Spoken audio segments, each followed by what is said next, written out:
Good evening.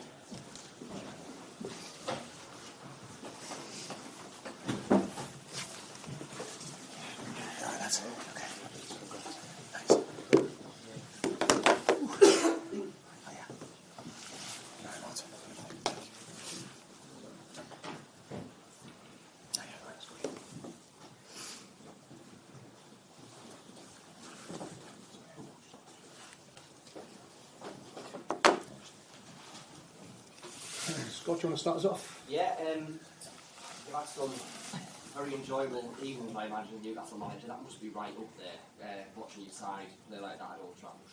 Yeah, I think so. I think we know the hurt this fixture's had for us historically. It wasn't lost on us, you know. We didn't necessarily use that with the players, but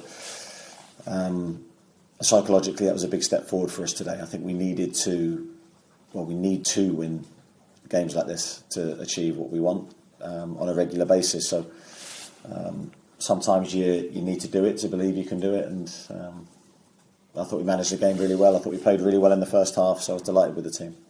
And you talk about that first half there, I mean, you know, that felt like Newcastle kind of right back to their best, swarming all over them, you know, creating lots of chances. Is that felt like as good as you've been all season? Yeah, I think for probably half an hour of that first half, yeah, I'd agree. Every game's different, and the challenge is always difficult, even at 2-0. You need the third goal. We didn't get it. We had chances to grab it.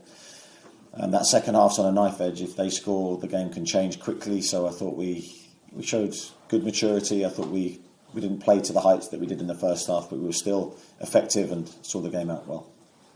And you, how pleased are you with the way? I mean, you know, we can pick a lot of individuals out of that, but your kind of star players, your big name players, Isaac, Bruno, Tonali, Anthony, the way they've played in this last month, they've all taken their individual levels up, and clearly that's collectively helped the team.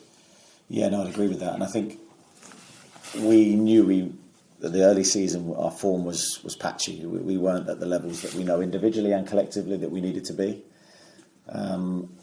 It was frustrating for all of us because we were waiting to sort of hit the ground running, and we were determined to try and do it, but for whatever reason we couldn't find the missing ingredients that transformed our performances to where they need to be. We still picked up points, valuable points, but I think now we're seeing in the last group of games the team return to the level that we know we can be, and now the challenge is to try and stay there, which is of course very difficult to do, and those players that you mentioned have performed really well lately. I think they all perform well today, and they're so important to us because they can really make the difference. Okay, we'll go right up the back and then to Jordan. Eddie, you've obviously got a very dynamic, powerful midfield trio there. When you saw United playing Newcastle and Eriksen, obviously been great players historically, but maybe not quite the legs that they've got in the past, did you feel like an area of the pitch you could really dominate and hurt them tonight? I think from our perspective, we of course we looked and analysed Manchester United. I think you have to. Tactically, they give you a problem. Those two players that you mentioned are very, very good technically, so I think the big thing for us was to try and minimise their effect on the game in that sense, try and make it difficult for them to build their rhythm in the game and find the passes that we know could have hurt our backline. Thought our midfield did a really good job early in the game of doing that, and we believe in those three players and the control that they can give us, and I thought they all played their part in giving us the ball and helping us with some of the attacks that we made in the first half. But in terms of Manchester United, you know that they were always in the game, and one goal in that second half for them could have changed it, and that's why I was really pleased with how we defended all through the match. Thank you. Go to Jordan, Dominic and then Lee Ryder. It's 4 wins in a row in the Premier League, 13 goals scored without reply. What has clicked since that prime time? I think a whole host of things. I don't think it's one thing. But even the Brentford game we lost because we conceded some really poor goals. Some of our general play was pretty good that day, and we did look like scoring. So I think that part of our game has gradually come back. But the defensive side was probably the hallmark of our Champions League season. The way we defended, the number of clean sheets we got. It's great to see us return to those solid-looking performances where we're not giving a lot away at the moment. Martin's not had a lot to do. He's distributed the ball really, really well, but goalkeeping wise, because of how we've defended, even today I can picture ourselves flying in front of block shots at the end of the game. Really, really pleased with that aspect of our play. And I think the disappointment tonight, probably Fabian's late yellow card and how frustrating was that came so late on in the game. Yeah, and the coincidence is he's going to miss 2 games, of course, because of the Carabao Cup game as well. So it's a big blow for us and for him that we're going to have to change our back line because it's been so stable for us in the middle of the pitch. And in fact, Dan have built up a really good partnership. But that will give an opportunity to someone else, and hopefully the team won't be adversely affected. Dominic? You said yourself previously one of your favourite things as a manager is to work with players, improve them. In that respect, is Lewis Howe always been a perfect player for you in 2024 when you look at where he started the year compared to where he is now? Yeah, he's made great strides. I mean, the assist today was a really important moment. We needed to start the game well. His cross, I think, took a slight deflection, but it was a really good piece of play from him and Anthony. And Alex is in the right place to finish it off. I think Lewis has continued to improve. He's played with a really level head every game. I don't think you see a change in him. He's very, very solid. Delighted with the progress he's made. The challenge for him is to continue that evolvement in his game. A month ago, you failed to register a shot against Crystal Palace, and tonight, 45 minutes, 10 players, all the outfield players had either created a shot or had one. And in some ways, was that Palace game a wake-up call or a turning point in your season in an attacking sense? I don't know. I think the Crystal Palace game, if we'd have won that game, would have been a great performance, and we were a minute away from doing it. So I always look back with that with different eyes, slightly to how other people see it. And I understand the criticism we got after that game, but sometimes the scoreline does directly influence how you play, and I felt that was the case that day.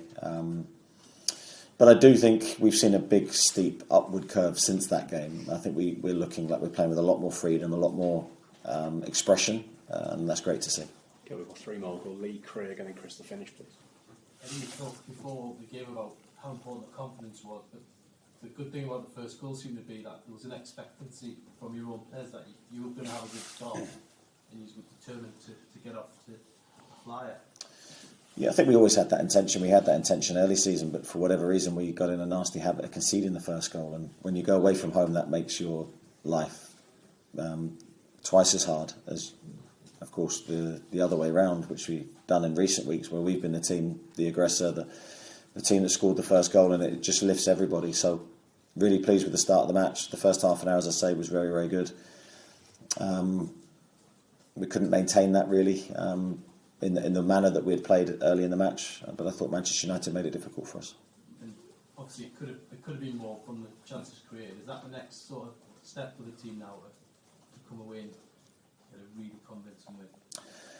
Of course, that's what we want, but it's easier said than done. I think that the next stage for us is to keep very, very focused on the next step and the next game. Tough run of games for us. We now go to Tottenham.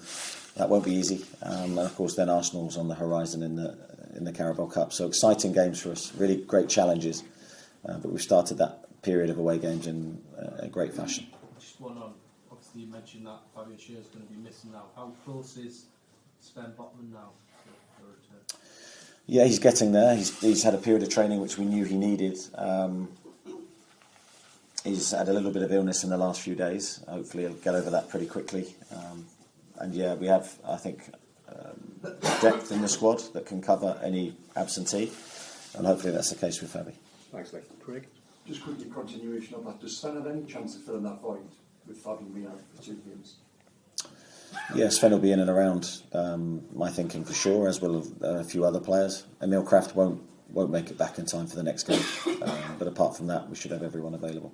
Just by extension, when Sven comes back, a lot's been made about that, but the natural assumption is he would come in for Dan Burn, potentially. That's a position. But how can you leave Dan Burn out on the back of nights like tonight, and the season as a whole he was imperious today? Yeah, I think as long as Dan continues to play in the way that he has this season, there's no way you can contemplate losing him from the back line. It's not just how he's played, but it's how he leads, and his understanding of what I need the team to do, I think, is at the very highest level. And I think Dan's been magnificent this year in every respect. So, but he needs to keep his level, and I think he knows that. He's got, and not just Sven Botman, but Lloyd Kelly and other defenders that are waiting for their opportunities. And that's the beauty of the squad at the moment. I think when you look at the bench, we have players waiting to play and to show their qualities. Thank you. Chris, to finish? You described this psychologically, it's a big step forward. Newcastle came here as the bookie favourites and with expectation on them, which is not something really has been in the Premier League era. How important was it that the players managed that, and how did they manage that sort of expectation? Yeah, I think that's, again, another thing you have to overcome. The expectation part of the game. Now, for me, I wasn't aware of that, but I know there being an expectation internally. There always is from us that we want to win in every game, regardless of who we play. And I always say we respect the opposition, but we don't fear anybody. But then actually stepping forward and delivering the performances under pressure in the environment isn't always easy. So I do think it's a big step forward today. But we need to do it again in two other grounds very similar to today's, in Tottenham and Arsenal in our next two games. Well, you've reached the mid part of the season and you're up to fifth in the Premier League in the Carabao Cup semi-final. It's been a bit of a roller coaster 2024, testing at times, and you've said even earlier this season. How would you assess the first half of this campaign so far? Yeah, pretty good. I think you learn all the time. I always say that I'm forever learning, week in, week out. The Premier League demands that of you. You can never stand still. The game changes from week to week. Things you think you've got mastery of 1 minute, you don't have the next, and that's down to the league and the analysis involved. So for me, it's always about hard work, processes. I've really enjoyed this season, although it's been a difficult challenge at times. We look good at the moment. We have to continue our focus and not get carried away. Okay, thank you everyone. Thank you. Thank you. Thanks a lot. Thank you, yeah. See you next year.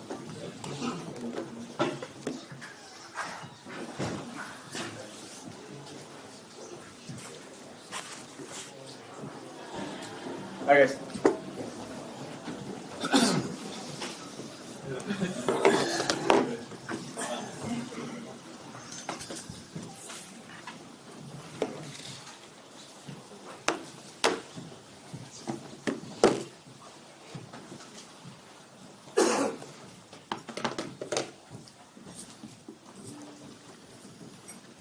Samuel. You said to Sky that there's a distinct possibility the club are in a relegation battle. Has that dawned on the players now that they're really going to have to be up for the fight? Yeah, well, when you have these kind of moments, especially in the big clubs, it's really hard to turn things around, and especially when you don't have a lot of time to train the difficult moments. So we have to acknowledge our position, the way you see the league. Everybody can win everybody. So we have to win games and to focus on surviving. Just on Josh Bezerzi, when he came off, I know it was an unpleasant reaction for him to have. When he went into the tunnel, did someone have to go in there and bring him back out, or did he want to be in the dressing room? He wanted to be, and then he returned in the second half. It was a very difficult moment, and he's a human being. But then he felt the support of the fans in the end, so everything is okay. Andy. Hi Ruben. How do you end this slump? Sorry? How do you end this slump? It's really hard. I think it's really hard on everybody, and you can feel it on the pitch. I think we show some improvement in the first games, especially against City and Tottenham, even in Arsenal the first moment. But we are losing that because of the lack of training and the lack of belief after so many losses. Some difficult moments when you suffer some goals in the beginning of the games, and then it's like really hard during all the games. So it's a really tough moment for everybody, and I think the players losing everything, the small things that we try to work on training after one goal, they lose everything because they don't have the base. We don't have time to build the base to cope with the difficult moments, so it's really hard in this moment. Ruben, is it embarrassing as Manchester United manager that you're talking about relegation? Yeah, it's also my fault in this moment, because I think the team is not improved. I think is a little bit lost in this moment. So it's a little bit embarrassing to be a Manchester United coach and to lose a lot of games. So, but we have to cope with that. Difficult moments in the life of everybody. So it's a hard moment. Chase. Ruben, I understand the idea of wanting to have your system and your idea and impose that onto a group of players, but when you don't have the group of players who can play your system, do you not at some point have to compromise and change your system and try and get through this period? It's like playing with three is more or less the same thing of playing with four. We can change the characteristics. If you play with Ahmad on the winger, it could be a little bit different. We had some games that we press in 4-4-2, so I don't see it that way.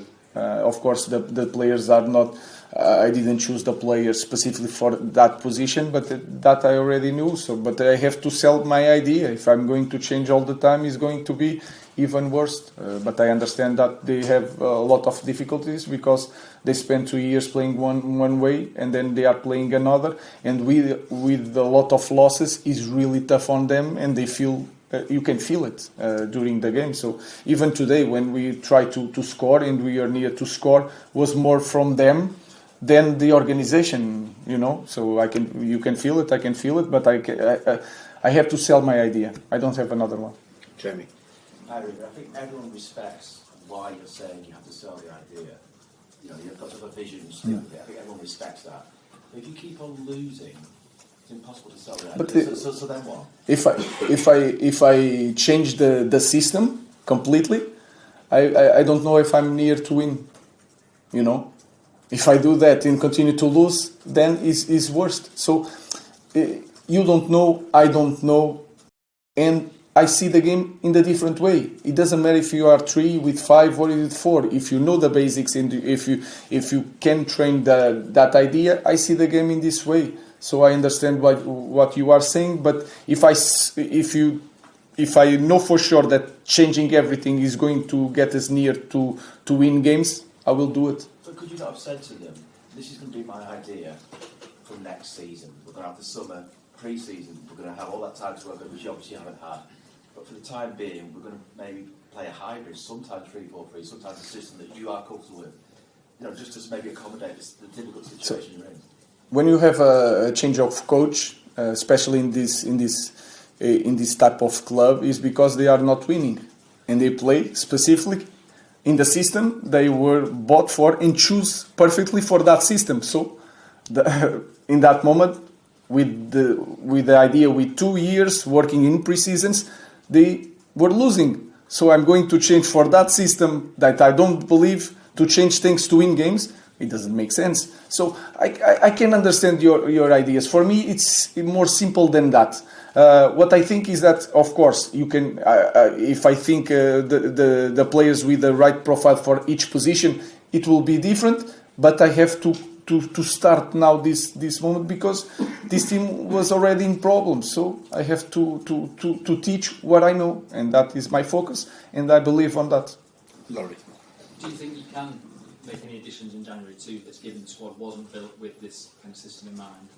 We don't have that possibility in January if we don't take some players. So you know the situation better than I am. So it's not the case that I'm arriving here and I can spend a lot of money changing all the team. You know the situation, so it's not a point to talk about that. One player in that position though is Marcus Rashford, who said he might be looking for a new challenge. He was on the bench today. Was that a statement by you, or was that you didn't think that he was able to change the game in a positive way for United? I think about the team. You think about a lot about Marcus. I think about the team. When I'm there, I'm not making a point. I just want to win the game, and you can feel it. I'm talking about the idea and the fight for relegation and etc. And I want to make a point during a game. No, I just want to win the game. Last question, Rob. You're obviously taking quite a lot of the responsibility on your own shoulders. You just said there that you were to blame. But did you expect a higher basic level from the players? Because the reason that you're losing all these games is not simply down to a system, is it? It's not just a system thing that's caused the defeat tonight. It's that there are improvements that the players need to make themselves and not, hide behind you and talk about the system all the time. I'm responsible. I don't like to arrive here and make excuses. I think people are tired of excuses in this club, and I think sometimes I talk about relegation because of that. I think our club needs a shock, needs a shock. And and we have to understand that it's a very difficult moment, and we have to fight for the next game and to implement the idea to win games and to have also performance, because I think we are losing some things from the last games. Do you feel like you're having to protect the players more than perhaps you would like? And because you're only just through the door, it's only been sort of 6 weeks, that maybe you can't come in front of us and say, it's not just my fault, it's they've got to take their share of the responsibility. I just want to win games. I never watch a coach winning games by not protecting the players. So what I have to say to the players, I say in the dressing room, we're here, I'm responsible, and we'll have to prepare the next game, try to win. We need desperately to win one game. Thank you. Thank you.